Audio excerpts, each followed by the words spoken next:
अस्सलामु अलैकुम वरहमतुल्लाहि वबरकातुहू। नाज़रीन, मैं अल्लाह के फ़ज़ल और करम के साथ आज की नई वीडियो लेकर आपके सामने हाज़िर हुआ हूँ। मुझे उम्मीद है कि आप सब खैर वफ़ियत से होंगे। मेरी दुआ है जहाँ भी रहो खुश रहो, शादोबाद रहो और सलामत रहो।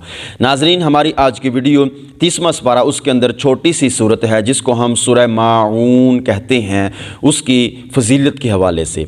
यकीनन आपने इसको पढ़ा भी होगा, इसका नाम भी सुना होगा और इसका तर्जुमा भी पढ़ा होगा, लेकिन आज हम इसकी फ़जीलत के हवाले से बात करते हैं कि इसकी कितनी फ़जीलत है। नाज़रीन, ये सूरत अगर बंदा पढ़ता रहे तो दुश्मन से निजात मिल जाती है। अगर कोई बंदा बहुत ज़्यादा आपको तंग करता हो, आपका दुश्मन हो, आप उससे तंग आ चुके हों, तो नाज़रीन इस सूरत को पढ़ा करें, इंशाअल्लाह ताला आपको उस दुश्मन से निजात मिल जाएगी।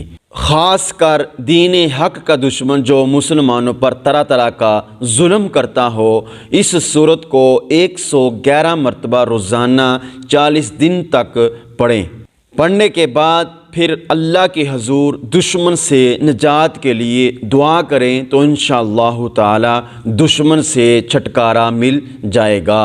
इस सूरत को 1000 मरतबा चंद अफराद के मिलकर पढ़ने से मुसीबत दूर हो जाएगी।